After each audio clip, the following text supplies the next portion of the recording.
예수 그리스도로부터 은혜와 평강이 함께 하시기를 축원합니다. 오늘은 미가서 6장 6절에서 8절 말씀을 봉독하겠습니다.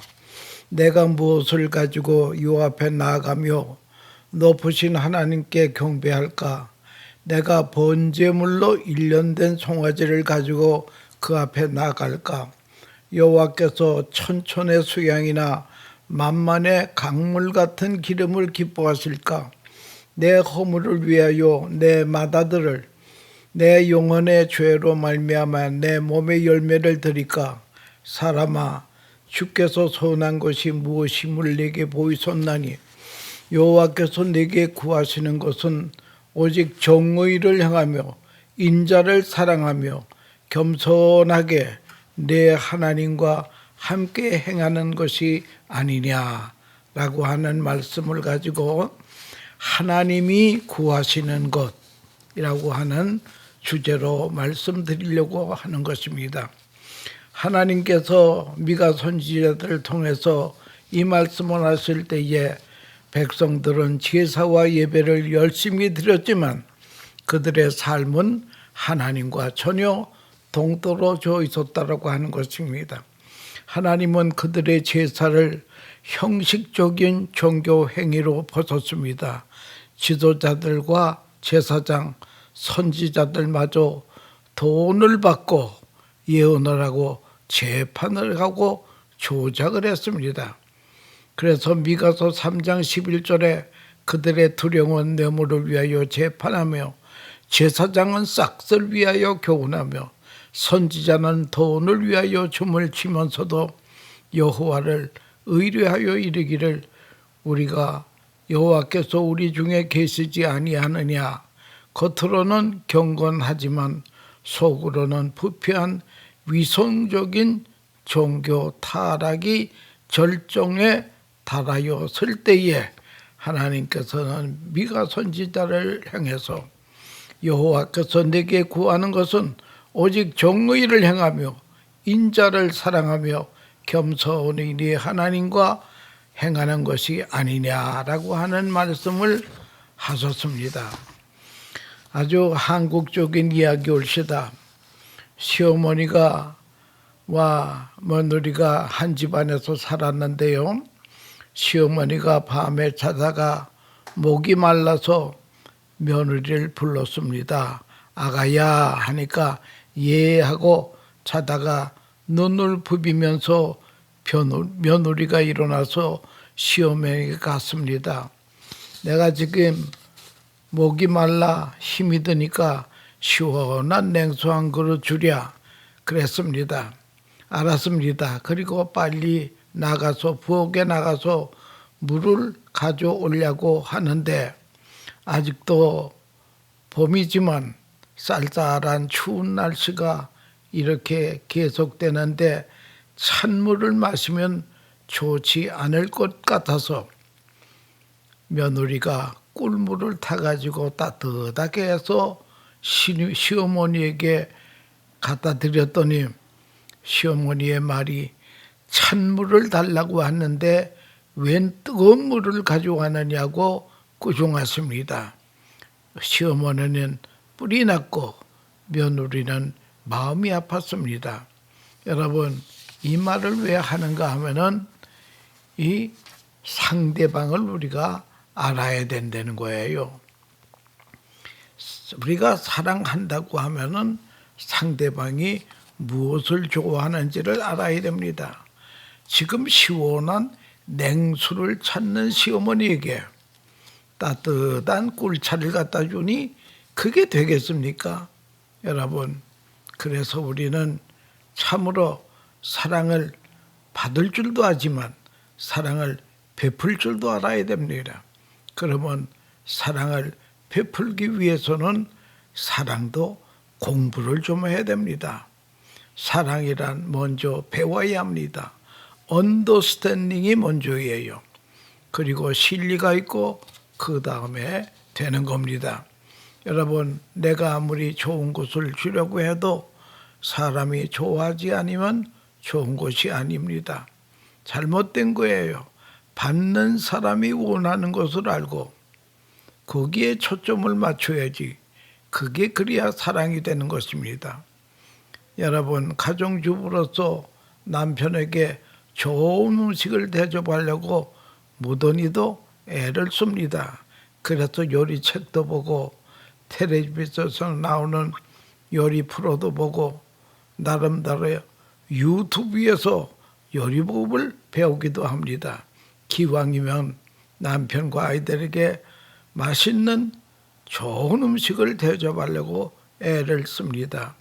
여러분, 경험하는 대로 좋은 음식을 가지고 대접하지만 남편은 한대는 얘기가 우리 어머니가 만들어준 된장찌개가 생각이 난단 말이에요.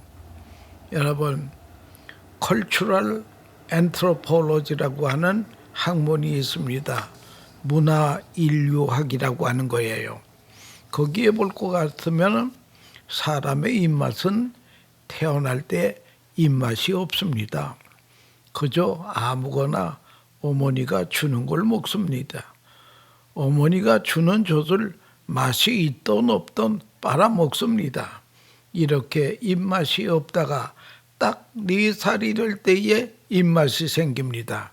그때 가서 자기 입맛이 생기는 것이에요. 그걸 입맛을 프레임 오브 레퍼런스라고 하는 것입니다. 딱 한 번 룰이 생겨지면 일생 동안 그렇게 산다는 거예요. 가령 어떤 남자가 4살 때에 뭘 먹었는가 그걸 알아야 됩니다. 그걸 연구해서 먹여야 된다는 거예요. 그때 가난하게 살았기 때문에 항상 된장찌개만 먹었던 것이 지금도 된장찌개를 좋아합니다. 그런가 하면 4살 때에 부잣집 아들로 태어나서 고기만 먹었기 때문에 지금도 고기가 들어가지 아니하면 입에 음식을 대지 않는 사람이 되는 거예요. 그러니까 상대방이 무엇을 원하는가 그것을 알고 거기에 맞춰서 사랑을 하는 것이 귀하다고 하는 것입니다.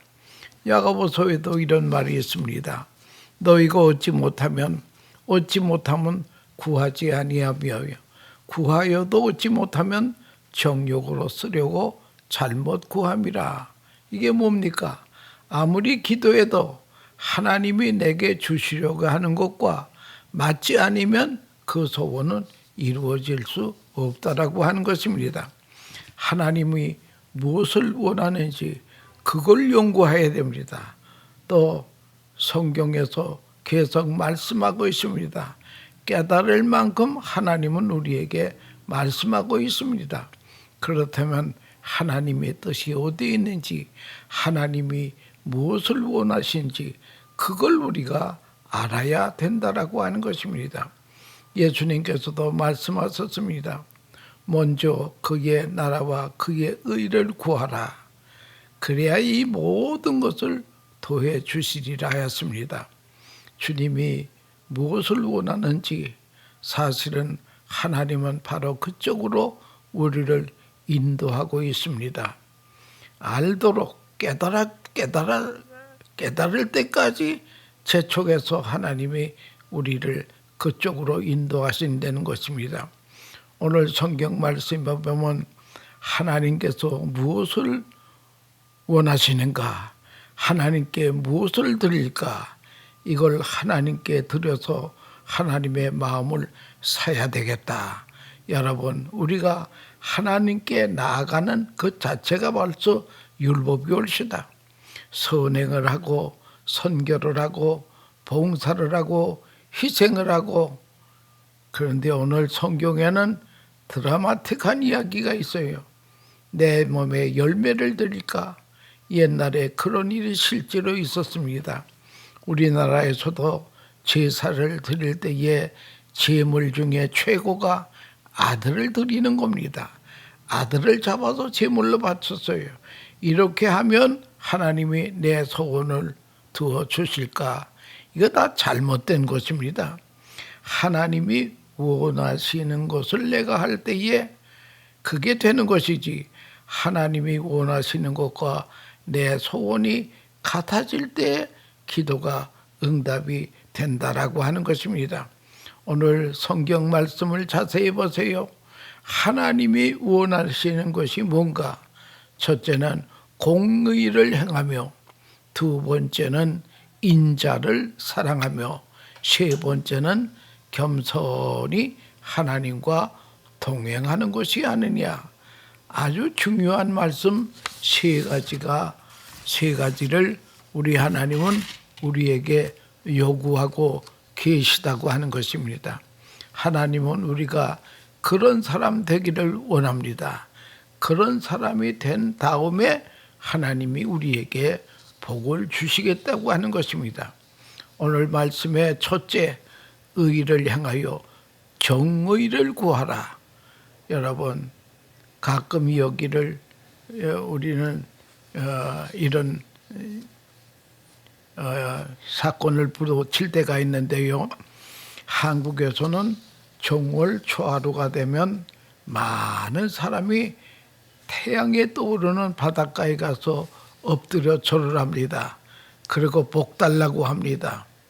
신년 초에 복 많이 달라고 합니다. 이런 난리를 칩니다.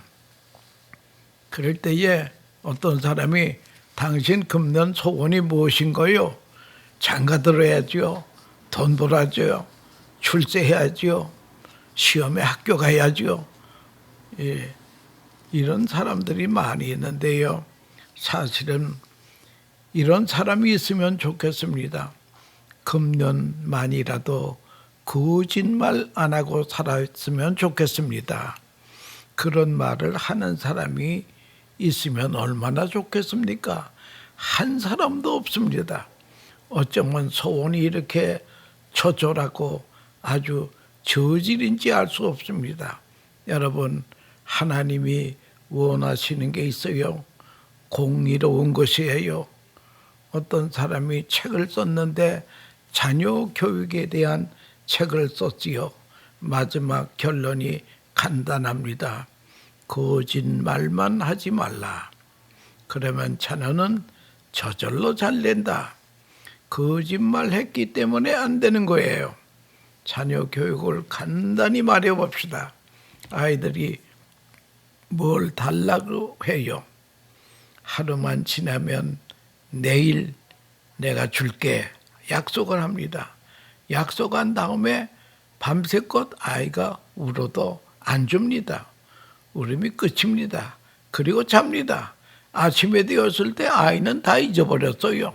그런데 어제 엄마가 약속한 것 이거 받아라 하면 이 아이는 깜짝 놀라서 좋아합니다. 어떤 때는 내가 사흘 후에 준다 하면 사흘 후에 딱 줘야 됩니다. 이렇게 몇 번을 하다 보면 진실과 공의가 자식의 마음속에 인식이 되고 인각이 됩니다. 그러면 자동적으로 훌륭한 사람이 될 수 있다라고 하는 것을 그걸 우리가 알아야 됩니다.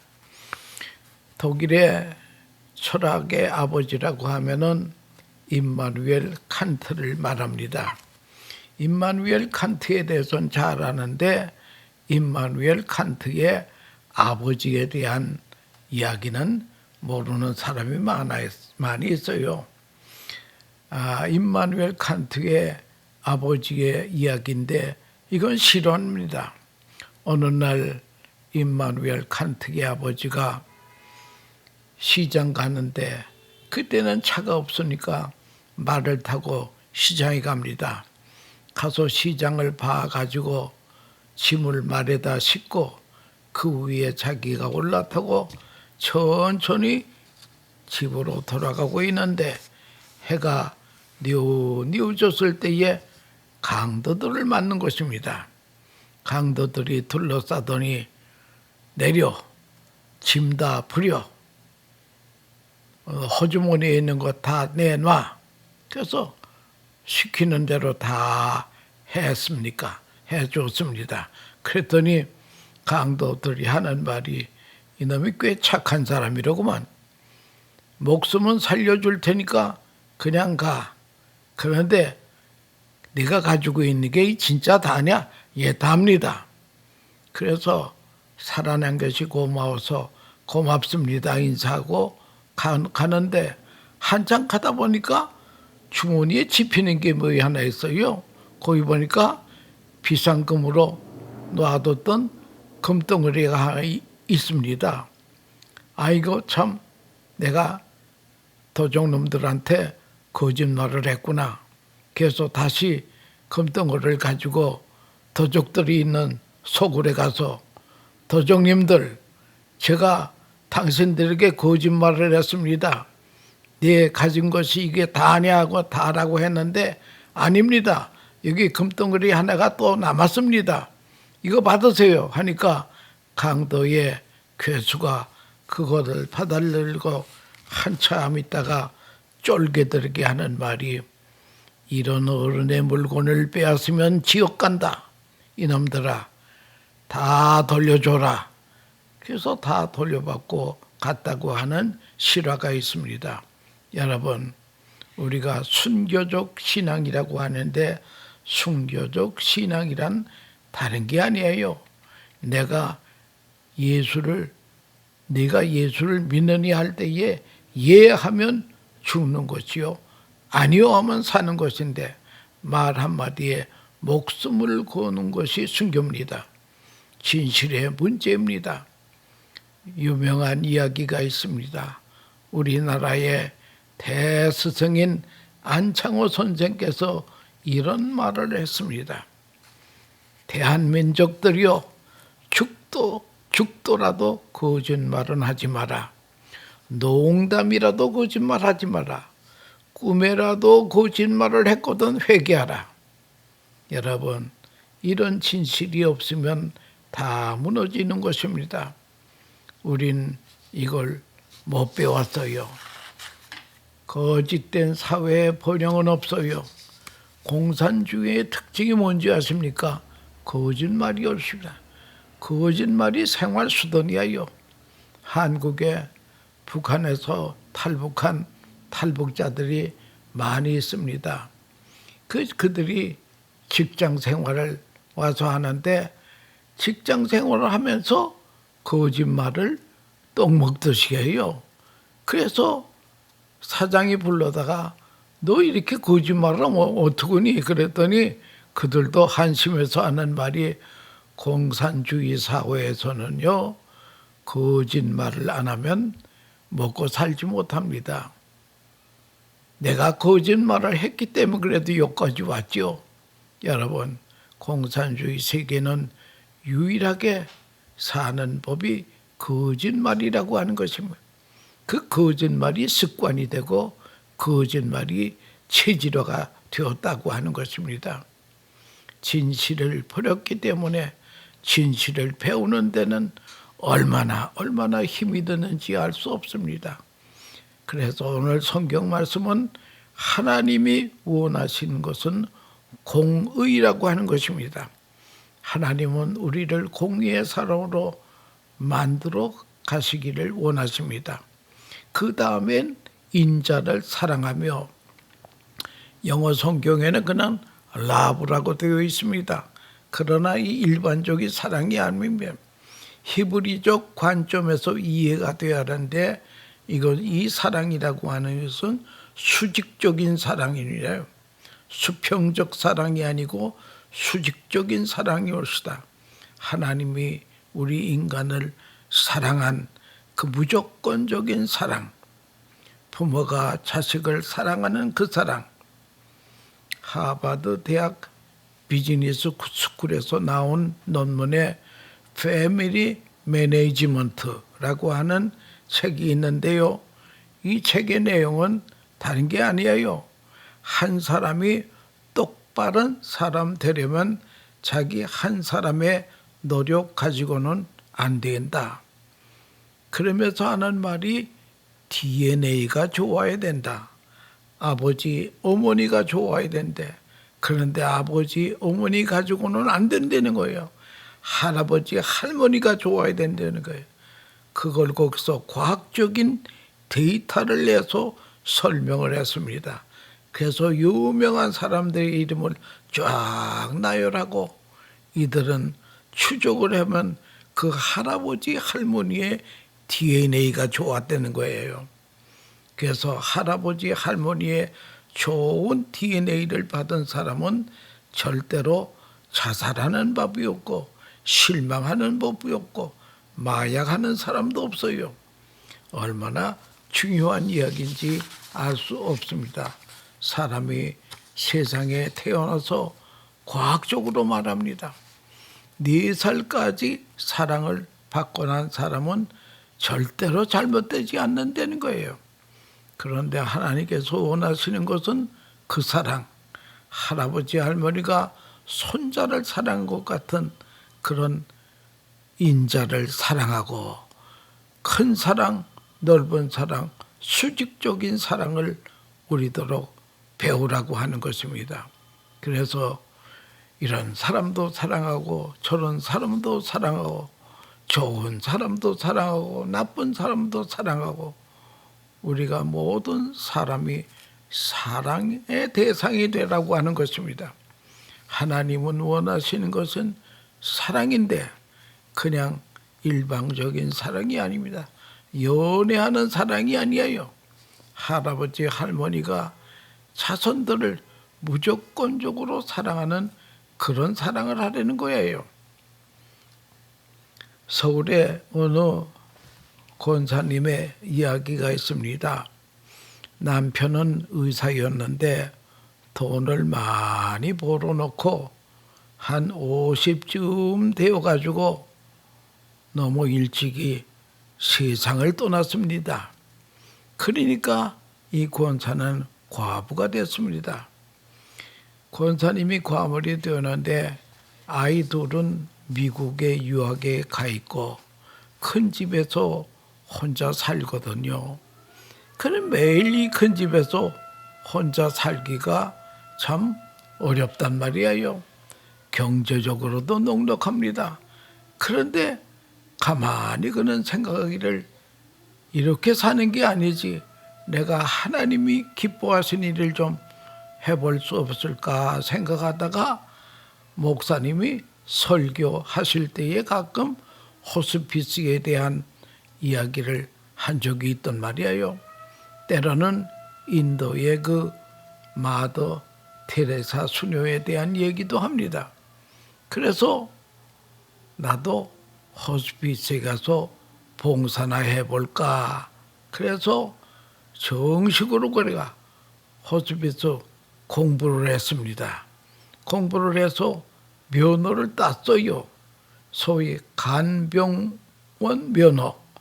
호스피스 환자들을 위한 간병하는 면허를 땄습니다. 그래서 호스피스 병동에 취직을 했습니다. 한양대학 부석병원 호스피스 병동이 큽니다. 거기에 있는 사람을 이제 돌보는데 거기 호스피스에 들어있는 환자들은 3개월 내에 거의 다 죽습니다. 암 환자라서 말기 환자들만 수용하는 데가 그 호스피스 병동이 올시다.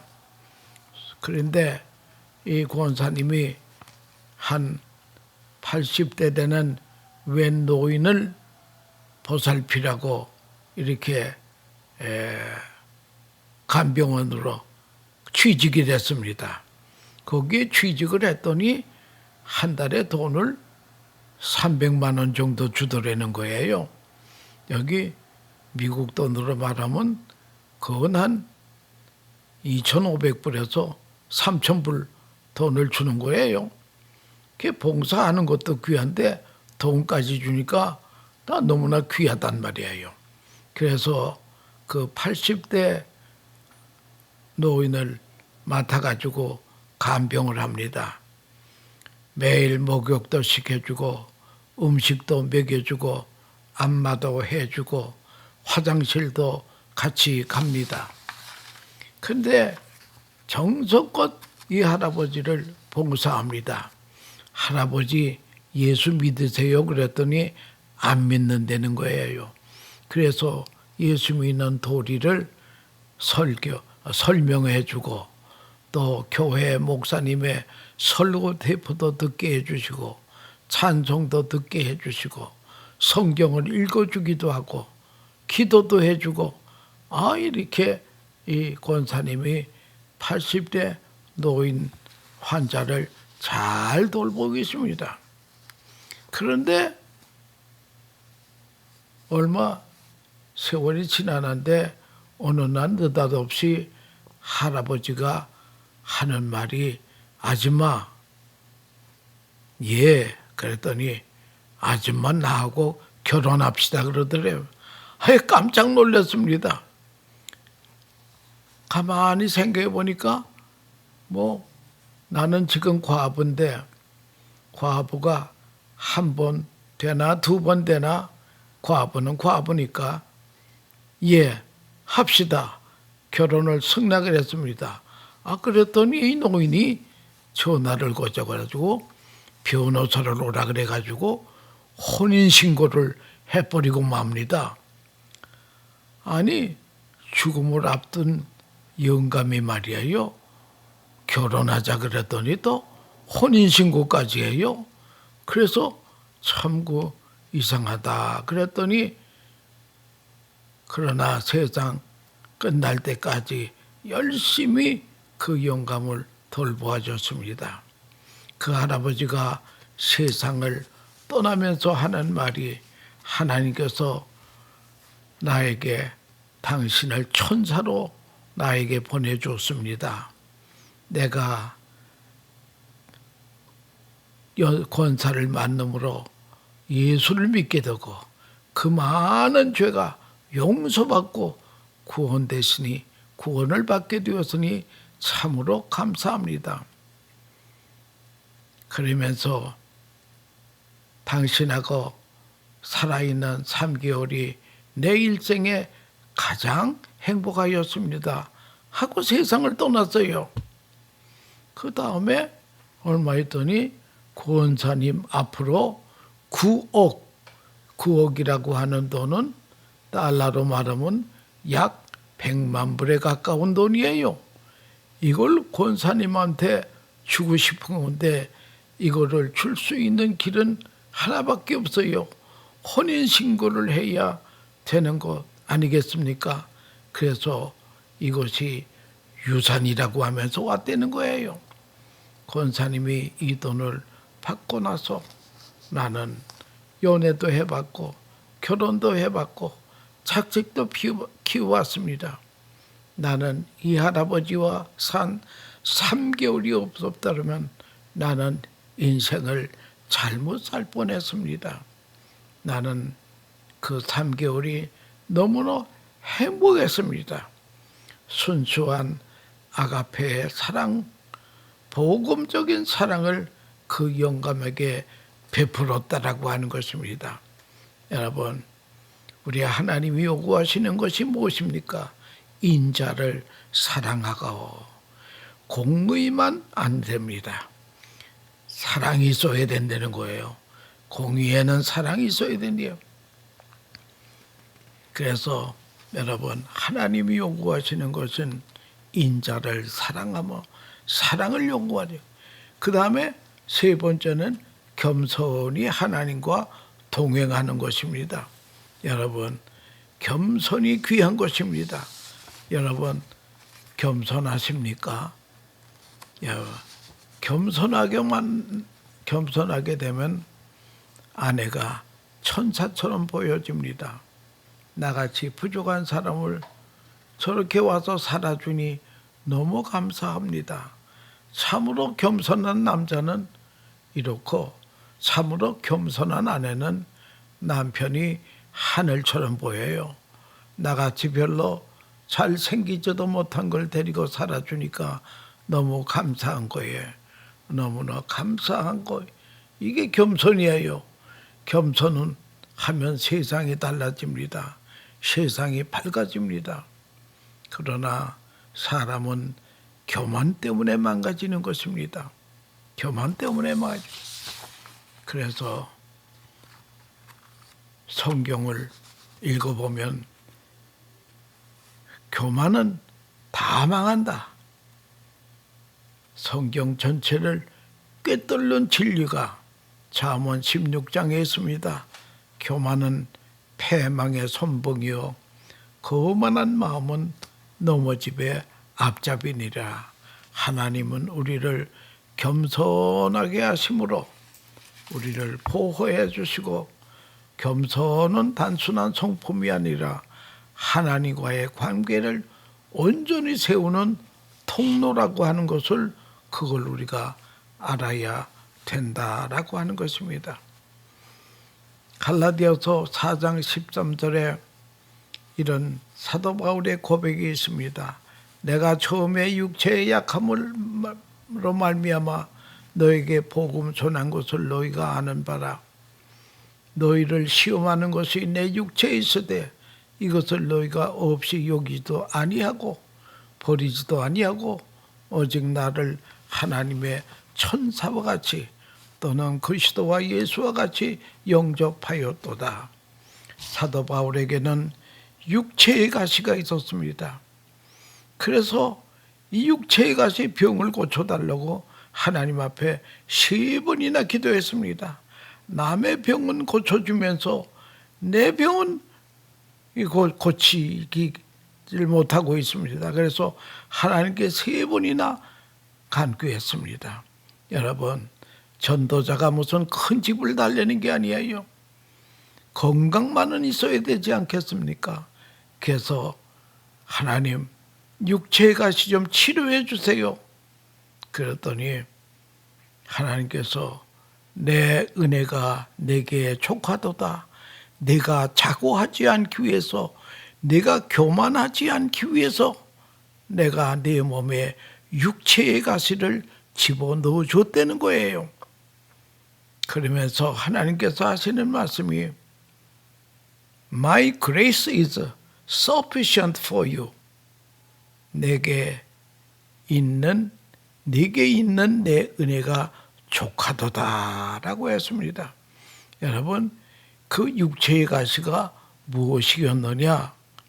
그게 보통 병이 아니라 간질병이라고 성경학자들은 말하고 있습니다. 왜 그런가 하면은 갈라디아서 보면 내 이 병이 시험을 받을 만한 병이라 그랬습니다. 여러분, 감기 걸렸다고 시험 받을 사람이 누가 있겠어요? 그런데 사도 바울의 병 때문에 시험 받을 정도의, 그러니까 간질병, 설교하다가 턱 쓰러져서 거품을 흘리고 그런다면 그거 어떻게 예수를 믿겠습니까? 여러분, 그러나 하나님께서는 내 은혜가 내게 족하도다. 내가 교만하지 않기 위해서 내가 내 육체에 가시를 놓자. 사도 바울은 교만할 요지가 많았습니다. 그는 가마리엘 문화에서 배웠습니다. 바리새인 중에 바리새인이었습니다. 그는 3층전까지 가서 구경하고 온 사람이었어요. 어떤 사도도 사도 바울의 만큼 그렇게 내세울 게 없습니다. 그러나 사도 바울은 자랑할 것이 많이 있었습니다. 이것 때문에 주님의 일을 못할까 봐, 주님의 종이 못 될까 봐 하나님께서는 육체의 가시를 넣어주었다고 하는 그런 말이 있습니다. 그래서 사도 바울은 육체의 가시 때문에 겸손히 오늘은 이곳 내일은 저곳 다니면서 복음을 전했다라고 하는 것입니다. 여러분, 겸손이 첫째 올시다. 겸손한 마음 다음에 하나님은 교만한 자를 물리치시고 겸손한 자에게는 은혜를 주신다고 하는 것을 알아야 될 것입니다. 그런 거로 여러분, 생각이 많고 꿈도 많고, 그러나 하나님의 소원이 뭔지를 알아야 될 것입니다. 하나님은 내가 의롭게 되기를 바라고, 내가 사랑의 사람이 되기를 바라고, 내가 지금보다 더 겸손해지기를 바랍니다. 그러면 모든 것이 은혜로 될 것입니다. 하나님의 뜻이 이루어질 때에 우리의 뜻도 이루어진다라고 하는 것을 그걸 알고 하나님이 나에게 구하는 것이 무엇인가 그걸 알아야 될 것입니다.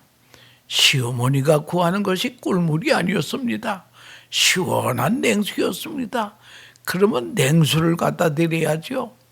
우리가 엉뚱한 걸 하나님께 갖다 드리려고 그럴 것이 아니라 하나님이 원하시는 것을 우리가 드려야 된다고요. 여호와께서 내게 구하시는 것은 오직 정의를 행하며 인자를 사랑하며 겸손히 네 하나님과 행하는 것이 아니라 여러분 이것이 우리가 기도의 제목이 되어야 될 것입니다.